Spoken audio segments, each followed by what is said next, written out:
What's going on, YouTube? R to the double E dash to the Z-O-N coming at you once again. I know. After the video I dropped yesterday, y'all must be like, oh, what are you doing making another video? Well, there's a reason for that. If you remember that video yesterday, the very beginning of it, as soon as I jumped in, I was saying that I had to come off that heatedness that I was on from the last video. I had made it a longer video before that, talking about what I'm going to talk in this video, and I accidentally deleted it before I can upload it. So that's why that was there, and that's why I'm here making this video, because I wanted to get this video out before the announcement I made yesterday. And I know y'all are seeing the hair, this craziness right here. That's because I don't care, okay? I've been working all day, and I was just working on some assignment now for school.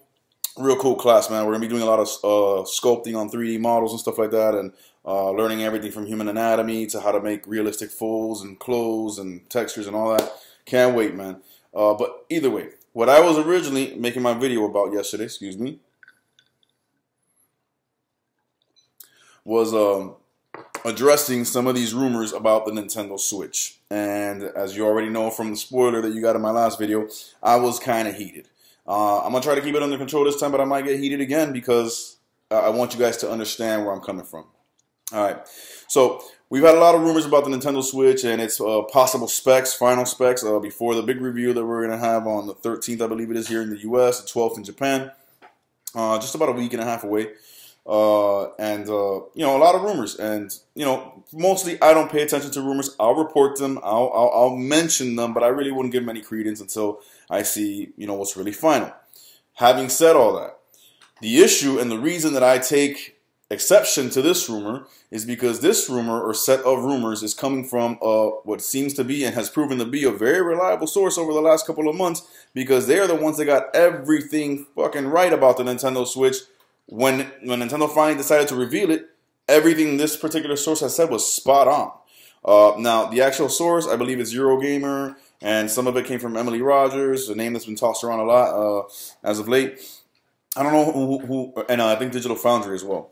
I'm not really sure what piece of this rumor came from who, but they're basically the main people or main sources that have been named. Now, basically, we've heard a lot. We've heard in the past, oh, this is going to be beastly. It's going to be PS4 and even above type of power.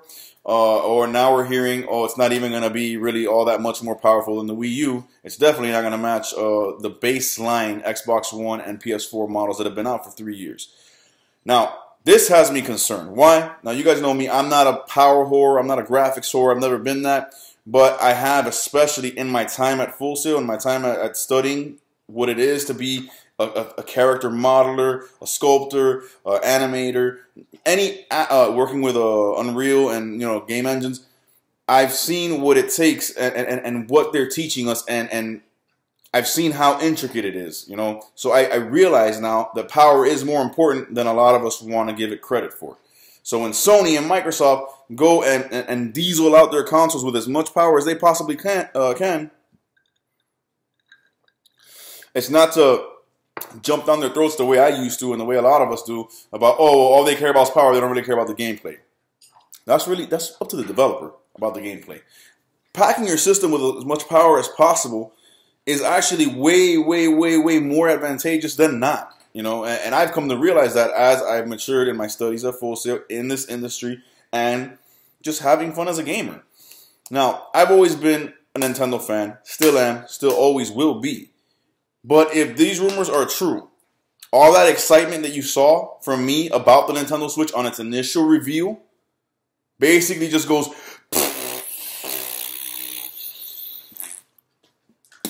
done. Not excited at all.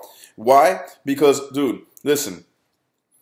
All right, let me take y'all on a history lesson. For those of you who watch my channel and are younger gamers, and what I mean by younger gamers, I mean gamers that really started their gaming history with the PlayStation 2, maybe PlayStation 3 generation, Xbox 360, around there. What are they used to from Nintendo? They're used to seeing the Wii, the DS, the 3DS, the Wii U. Okay, so when they look at those consoles in comparison to the PS Vita, PSP, PlayStation 3, Xbox 360, Xbox One, PlayStation 4, they have the idea that Nintendo is the one that always comes with the weaker console, so this shouldn't be a surprise. But see, the problem with that is I'm an OG. I'm not a young gamer. I'll be 33 in less than a month, and I've been gaming since, man, it's the last 25 years, basically. I was there when Nintendo first entered the race. I was playing Atari before them, okay? So I can tell you that narrative of Nintendo not always having the most power, Nintendo never really having the most powerful system is bullshit. That's bullfuckery. That's a whole bunch of malarkey, or whatever you want to call it. It's just not. It's simply not the case. Allow me to educate y'all young gamers. Back in 1984, when the NES, Nintendo's first console, arrived on the scene, its main competitors were the Sega Master System, which was Sega's 8-bit system, and the Atari 5600. Both of those consoles were vastly inferior in power, technological power, and processing power when compared to the Nintendo Entertainment System. The NES was able to create hundreds of more colors in its color palette and much better sound. Skip to the next generation, Super Nintendo generation, everyone's favorite Nintendo console. That generation, Nintendo was battling against, again, their arch rival Sega, and also TurboGrafx-16, which was a nice beefy little console, but really its main competitor was Sega. Super Nintendo was vastly more powerful than the Sega Genesis. In the graphics department, it created more colors in its color palette, and in the sound department, it had better sound. And don't even get me started on the FX chip. See, Sega can't even prove what the hell blast processing was, because that was just a buzzword used to generate sales. The FX chip, that motherfucker's real. And that motherfucker did things on 16-bit cartridges that nobody thought were possible. Star Fox, Donkey Kong Country, shit like that. Jump to the next generation, the godly Nintendo 64. Main competitor, PlayStation 1, Sega Saturn. You know, 3DO and stuff like that, but that never really made it to the point of these guys. The main competitors were Sega, Sony, and Nintendo. The Nintendo 64 destroyed the PlayStation 1 in power. It was vastly more powerful. And it just mopped the floor with the Sega Saturn as far as power goes. It was able to create three-dimensional graphics, 360-degree control in a way that PlayStation 1 and Sega Saturn could not. Smooth. It allowed you to manipulate the camera. Much more processing power, much more colors on the N64. The next generation, GameCube, PlayStation 2, Sega Dreamcast, Xbox Original. The GameCube dwarfed the PlayStation 2 in power. You can look at games that came out on both consoles, like wrestling games and sports games and things like that, and line screenshots up side by side, and you can see just how pixelated and how unclear the PlayStation 2's version of the game was when compared to how silky smooth the GameCube was. The GameCube destroyed the PlayStation 2 in power. It destroyed the Dreamcast, and it was a smidge under the Xbox Original in power. When I say a smidge, I mean like you need a fine-comb tooth to go through the details to really notice which one's Xbox Original and which one's GameCube.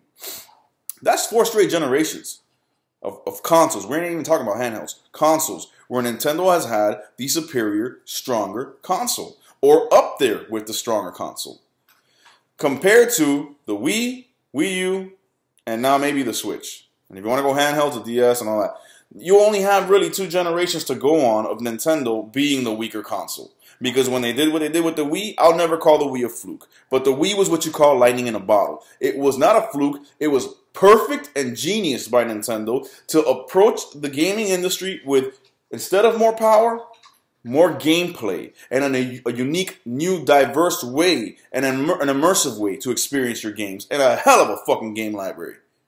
The Wii was perfect. But that was lightning in a bottle, y'all. The stars aligned. Nintendo was just on fire, doing everything right, from marketing to their marketing push, to advertising, to the games they were bringing out, to classics that they were bringing back, like Donkey Kong Country and Punch-Out!